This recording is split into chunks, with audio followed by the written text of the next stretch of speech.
It's that time of year again, Christmas and the holiday season. Whether you exchange gifts under a tree, or beat the crap out of each other around a metal pole, or wish you could do something to celebrate the season because you come from a family that doesn't really recognize this time of year as special, it's December. And for a lot of people, this time of year is utterly miserable. Mobs of shoppers, endless traffic, abusive relatives coming out of the woodwork demanding your time and energy, and the depression that comes from the lack of sunlight. It feels nearly impossible to feel anything during this time of year anymore, so most don't want to at all. It would be easier to just put one's head down, drink, and just forget the significance of the season. Christmas, the time of the year where, in America, this has become emblematic of the start of the season, as people mow each other down for flat-screen TVs and computers outside of Walmart. Though this is less the norm now thanks to online shopping, I feel the nostalgic spirit in the air for Christmas as it used to be. Magical, warm, and for me and so many others, disappointing. For most people growing up in modern times, getting into the spirit was a hard thing. I used to feel that way until I met my now partner, and because he grew up with real Christmases, over time I have gone from the Grinch to a Christmas lover. So much so that I've caught myself listening to my Christmas playlist all year long. The irony of this being that my Christmases have not improved at all during this period. I'm not going to get specific, but we've never been able to afford any of the traditional trappings of Christmas, and we've been together for a while, but it doesn't matter. We enjoy the holiday everywhere we go. We wear ugly Christmas sweaters, sing along to the radio, bake cookies, watch movies and TV shows, and try to have at least 1 or 2 nice meals or go to a party when it's possible. My life is a real-life version of every Christmas story, and though I don't like to tell many personal stories, it feels important today and in this season. So please join us today as I act as your personal ghost of Christmas and build an argument for you to feel the spirit of Christmas this year. Though it is harder and harder to find the spirit of Christmas, I want to show you what it really is. Not just wishing people Merry Christmas or getting a million presents, but a beautiful spirit of generosity and love that permeates everything. When the world is cold and dark, we must carry the fire within ourselves to stay warm. Not just for ourselves, but for all of those around us who so badly need it. So if this season is making you sad, if you are hurting, please take some of the fire that I'm building for you here today. So Merry Christmas, Happy Holidays, and I hope you enjoyed this video. When people talk about Christmas, we tend to think of something unattainable. And something very important to note here right off the bat is that though I did not grow up celebrating Christmas, even though I grew up in America, I have come to love it, but not for any of the traditional reasons. So much of my ideas around Christmas have come from old films that speak of it from a secular, moral space that really glorify kindness, compassion, goodwill towards others, and most of all, faith in magic. I never knew what Santa was, and the concept of having a child believe in something completely unreal was silly to me. But over time, I see that Santa is not about the man but the myth. It's about believing in magic and goodness, that the universe still has kindness and giving within it, and that we can be channels for that energy. Because Christmas is not about presents, it's not about fatty, delicious foods, it's not about perfect trimmings and decorations, it's not even about endless parties and booze, it's not even religious, it's not any of these things, but rather what they all represent. They are a personification of the warmth we all need, the need to love and be loved. It's a free excuse to love everyone around us unconditionally. Christmas is a spirit, it's a feeling, and we can all feel it within us. This is the season to feel gratitude for everything we have, and even when it feels like there is nothing to be grateful for, we can just be grateful for the season. Everything is all lit up and bright, everywhere smells so good. You can honestly feel it just walking around the local mall or a few local businesses. Everything from the local salons to the grocery store has garlands and stripes everywhere.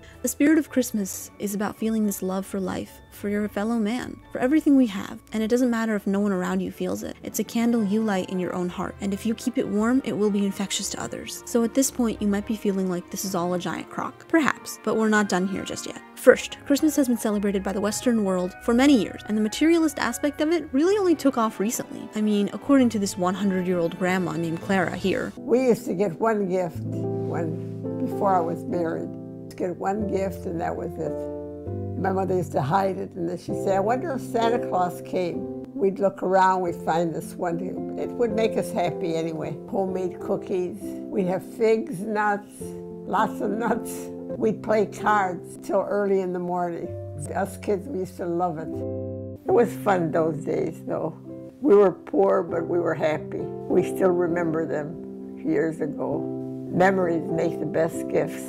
There was so little people had for years, but they still talk about how beautiful it was and how they enjoyed it. And religion was an aspect of Christmas. For many people, attending midnight mass was a staple for many Italians, but it wasn't about religion. I mean, does this guy even seem like some otherworldly creature? I'm referring here to Clarence from It's a Wonderful Life, the main character's guardian angel, who was more of a doofus than anything godly. It was about tradition and togetherness, because religion isn't just doctrine. At its best, it's about feeling close and connected to the people you love. Back then, people didn't quarrel about the meaning of Christmas. It was understood that it was about kindness and compassion passion, nothing else. It didn't even matter if you didn't celebrate. Second, not having anything material is actually the ideal way to celebrate Christmas. As someone who has never really enjoyed the traditional trappings of the holiday season, it's actually a great way to really tune into the season. People get so wrapped up in making everything Instagram perfect these days, with matching pajamas and perfectly baked cookies and decked out houses. It's easy to get lost inside those trappings. If they get you in the spirit, that's wonderful. But if you are lost in perfectionism, under stress and pressure, then you are probably snapping at your spouse and your children to stand still and wear clothes they don't care for so you can get the perfect pictures for the future. But the memory itself is what matters, not how perfect it looks. If all you can get is a pine-scented candle or a ceramic light-up tree from Target or a few vintage Christmas decor that you upcycle from the Goodwill, then that's enough. That's all you need. Third, empathy, kindness, and love are lost words within our world. They are forgotten by people, and unfortunately, it's a necessary evil to survive in a world that's hard, divided, cold, and callous. But it's even more of a reason to kindle that fire within yourself this time of year. The music is free, and cut-and-bake cookies are cheap. Research traditions from your own family, and if they've been forgotten, start your own. We have all year long to be jerks to each other. Historically, this was a time to love openly and forget about all the terrible things. Each year, the world seems to get a little worse in one way or another, and each year, I just forget about it. Those troubles will be waiting for us in the new year. This time, when the world slows down a little bit, might be all we have for real rest from constantly having to have our armor up. Finally, the worst part, and the thing that seems to make people the most depressed around the holidays, is our families. And this may sound like the antithesis of everything that you know Christmas to be, but it's not worth it. This is the time of the year to build up our happiness for the rest of the year when things don't feel as magical. If time with family feels like something you must get through, if it's about a guilt trip or staying in a situation that's uncomfortable, then how is that honoring the spirit of Christmas? There's so much joy to be felt this season. Why are we encouraged to deprive ourselves of? If you are an adult, walk away. Life is just too short, and if you're a child or a teenager, make time during the holiday for friends or activities that fill you with the spirit. It is a time to forgive and be compassionate, but those feelings first must go to yourself